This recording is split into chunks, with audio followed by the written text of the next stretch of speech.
जय श्री राम। आज 23 मई 2025 को मोहम्मद यूनुस इस्तीफ़ा देने की बात कर रहे हैं। बांग्लादेश में सड़कों पर अमेरिका की सेना उतर आई है। सभी प्रमुख समाचारों में आप सुन रहे होंगे। अखिल भारत हिंदू महासभा सनातन धर्म रक्षा संघ से 21 जनवरी को एक सूची जारी की गई थी।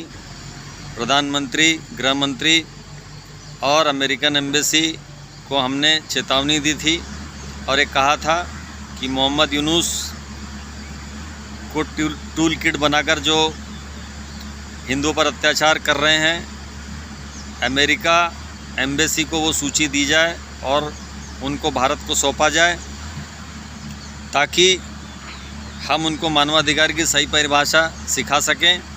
जो हाल उन्होंने हिंदुओं का बांग्लादेश में किया है वही हाल उनका भारत में किया जाएगा।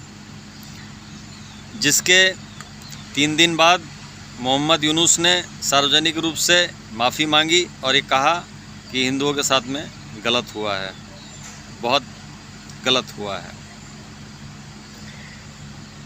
आज हम ये बता देना चाहते हैं कि 6 महीने तक हिंदू बांग्लादेश की सीमा पर आकर जान की भीख मांगते रहे। भारत की सेना ने उनको खदेड़ कर वापस मरने के लिए भेज दिया।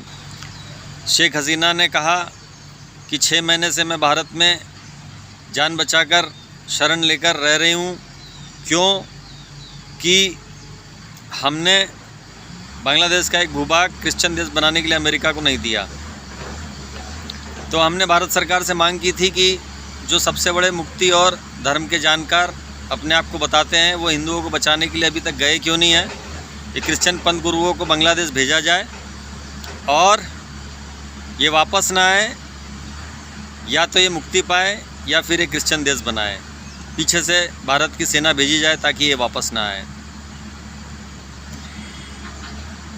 हमारा ये कहना है भारत सरकार से कि 6 महीने तक हिंदुओं के साथ में जो अन्याय अत्याचार हुआ, उसके बाद ट्रंप की शपथ लेने के बाद मोदी जी ने कहा कि 2 लाख टन चावल हम बांग्लादेश को देंगे। 27,000 टन चावल बांग्लादेश में पहुंचाया गया। 27,000 टन चावल खाने के बाद बांग्लादेश में हिंदुओं के घरों पर 15 दिन बाद दोबारा हिंदुओं के घरों में आग लगा दी गई। हम भारत सरकार से मांग करते हैं कि भारत सरकार इनसे सख्ती से निपटे।